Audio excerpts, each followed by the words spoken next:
Hello dear students, welcome back to organised knowledge channel. और आज की जो वीडियो है उसमें हम डिस्कस करेंगे worksheet number 35 for class 7th, subject social science है। और ये वर्कशीट आपके लिए 10 दिसंबर 2021 के लिए शेड्यूल की गई है। आज की जो वर्कशीट है स्टूडेंट्स, उसमें हम चैप्टर हमारा है डिवोशनल पाथ ऑफ डिवाइन, इसको कंटिन्यू करते हुए आगे पढ़ेंगे।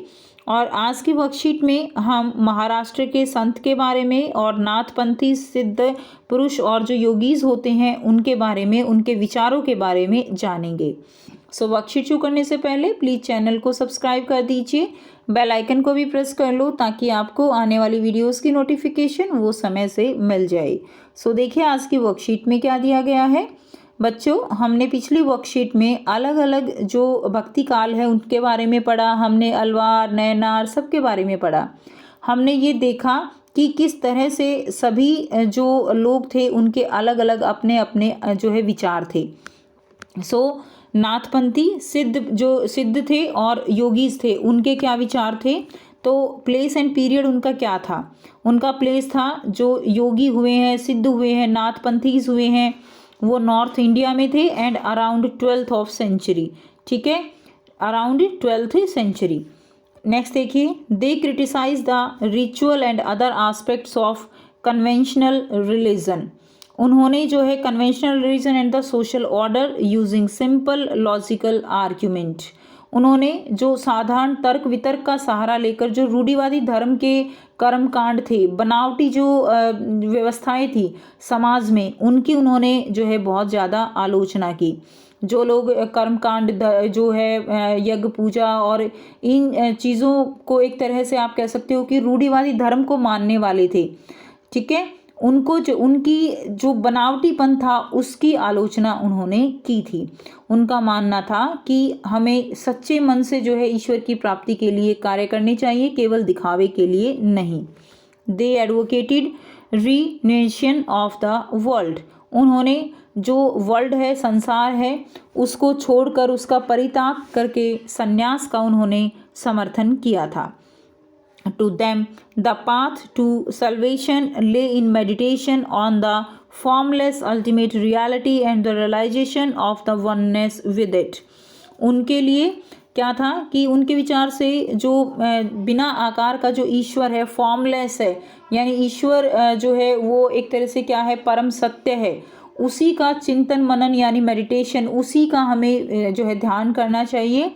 और आत्मा का परमात्मा के साथ मिलन ही मोक्ष का मार्ग है, ऐसा उनका मानना था। They advocated intense training of the mind and body through practices like yogasana, breathing exercise and meditation. उन्होंने योगासन, प्राणायाम, और जैसे योगासन है, प्राणायाम यानी ब्रीदिंग एक्सरसाइजेज होती हैं, मेडिटेशन यानी चिंतन मनन जो होता है, सोच विचार करना एक फोकस जो है के साथ, उन जैसी क्रियाओं के माध्यम से अपना जो मन है और हमारी जो बॉडी है उसको एक तरह से आप कह सकते हो ट्रेनिंग देने के पक्ष में ये लोग थे। Their criticism of the conventional religion created the ground for devotional religion to become a popular force in the northern India.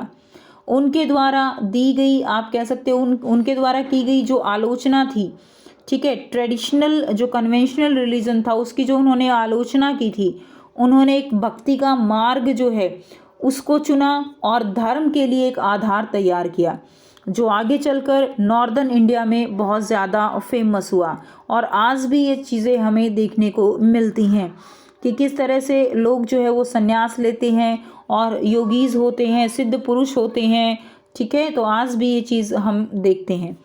तो यहाँ पर पिक में दिखाया गया है ए फायर साइड गैदरिंग ऑफ एक्स्टिक्स। ठीक है, कि जो तपस्वी होते हैं उनका समूह जो है आग के आसपास बैठा हुआ दिखाया गया है। नेक्स्ट देखिए, द संत ऑफ महाराष्ट्र। ठीक है, महाराष्ट्र में जो संत थे, अब हम उनके विचारों के बारे में जानेंगे। प्लेस एंड पीरियड क्या है, Pandharpur Maharashtra, around 13th to 17th centuries. तो पंढरपुर महाराष्ट्र 13वीं से 17वीं शताब्दी के आसपास इनका समय था। फेमस संत कौन से थे, फेमस जो संत थे वो थे ठीक है, ध्यानेश्वर, ठीक है, यानी ज्ञानेश्वर, नामदेव, एकनाथ, तुकाराम जी, शकुबाई एंड चोखामेला। तो ये जो है महत्वपूर्ण संत थे।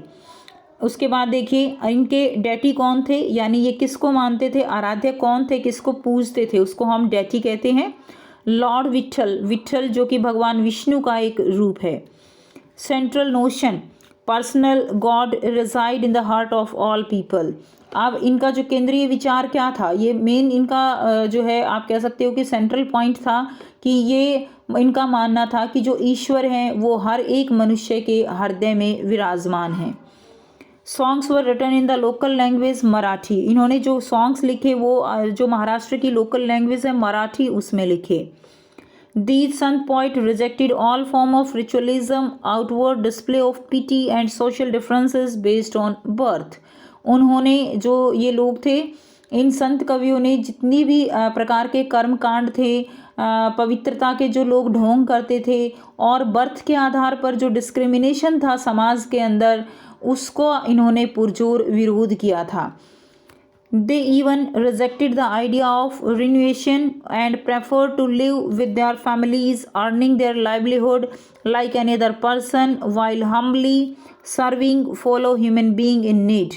अब देखिए ये बहुत ही अच्छी बात यहाँ पर उनकी है कि उन्होंने क्या कहा, उन्होंने संन्यास के विचार को भी ठुकरा दिया।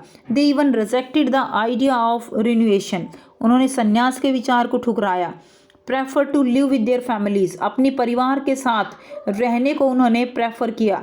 ठीक है, अर्निंग देयर लाइवलीहुड, अपने परिवार के साथ रहकर कर्म कीजिए, रोजी रोटी कमाइए दूसरे लोगों की तरह। While humbly serving follow human being in need, और जो लोग जिन लोगों को ज़रूरत है आपकी, जो लोग दुखी हैं, ठीक है, उनकी सेवा कीजिए, वही सच्चे मोक्ष का रास्ता है। ऐसे विचारों पर उन्होंने बल दिया। A new humanist ideas emerge as they insist that bhakti lay in sharing other pain. उन्होंने एक नए मानवतावादी विचार का जो है आप कह सकते हो कि वहाँ से उद्भव हुआ। ठीक है, उनके अनुसार क्या था कि असली भक्ति जो है वो दूसरों के पेन को शेयर करने में है, दूसरों के दुखों को बांट लेने में है। As the famous poet Gujarati संत नरसिंह मेहता सेड, जैसा कि सुप्रसिद्ध गुजराती संत नरसिंह मेहता ने कहा था, Vaishnav who understand the pain of others. ठीक है, कि वैष्णव जो है वो हैं जो कि जो दूसरों के दुख को समझते हैं, they are Vaishnav. Devotion around lord Vitthal gave rise to the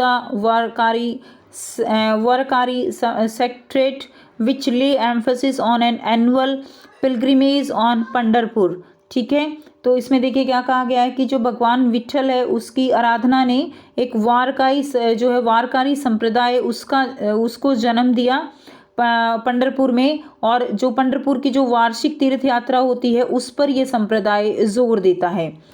now the culture of Vitthal emerge as a powerful mode of devotion and was very popular among the people. और ये जो विट्ठल संप्रदाय था उसकी भक्ति के आप कह सकते हो कि शक्तिशाली रूप में ये उदय हुआ, इनका जो संप्रदाय था, और लोगों में भी ये काफ़ी जो है लोकप्रिय रहा, very popular among the people. Shakubai was a women, Shakubai जो है वो कौन थी, एक वुमेन थी। उसके बाद अब आपको यहाँ पर बहुत ही आसान से बच्चों 4 जो है क्वेश्चन दिए गए हैं जिनके आंसर हम डिस्कस करेंगे। फर्स्ट क्वेश्चन है describe the belief and practices of Nathpanthi siddhas and yogis. तो आपको जो है belief and practice Nathpanthi siddhas and yogis की लिखनी है। आंसर लिखेंगे first point criticism of ritual and other aspect of conventional religion. ठीक है, सेकंड था renovation of the world and की संसार से संन्यास लेना। थर्ड है intense training of mind and body through practices like yogasana, breathing exercise and meditation. तो उन्होंने मेडिटेशन, ब्रीदिंग एक्सरसाइज, योगासनों पे ज़्यादा जोर दिया। सेकंड क्वेश्चन यहाँ से लिखेंगे where was an important centre of bhakti tradition in Maharashtra. Maharashtra में भक्ति ट्रेडिशन का इम्पोर्टेंट सेंटर क्या था। तो Pandharpur was an important centre of bhakti tradition in Maharashtra. ठीक है, तो पंढरपुर जो है वो इम्पोर्टेंट सेंटर था। क्वेश्चन नंबर थर्ड है how was the attitude of sant of Maharashtra towards caste. Caste के प्रति जो महाराष्ट्र के संत थे उनका क्या एटीट्यूड था। These sant poet rejected all form of ritualism, outward display of pity and social differences based on birth. तो ये इन सब के क्या थे, इन सब के अगेंस्ट थे कि जो बर्थ के बेस पे सोशल डिफरेंस होता है, रिचुअलिज्म है और आउटवर्ड डिस्प्ले है पिटी, ठीक है, इन सब के।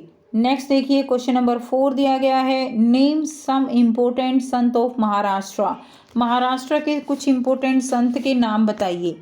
तो फेमस संत कौन थे, ध्यानेश्वर यानी ज्ञानेश्वर, नामदेव जी, एकनाथ जी, तुकाराम जी, शकुबाई जी एंड चोखा मेला। ये सभी महाराष्ट्र के बहुत ही इम्पोर्टेंट जो है कौन थे, फेमस संत थे। तो इनके नाम आपको यहाँ पर लिख देने हैं। सो ये थी डियर स्टूडेंट्स आज की एसएसटी की वर्कशीट। आई होप सभी बच्चों को ये क्लियर है। फिर भी कोई डाउट है तो आप कमेंट करके पूछ सकते हो। वीडियो अच्छी लगे तो प्लीज़ लाइक कर दीजिए, शेयर कर दीजिए और चैनल को सब्सक्राइब कर लीजिए। So thanks for watching. मिलते हैं नेक्स्ट वीडियो में नेक्स्ट वर्कशीट के साथ। Take care, bye bye, have a nice day.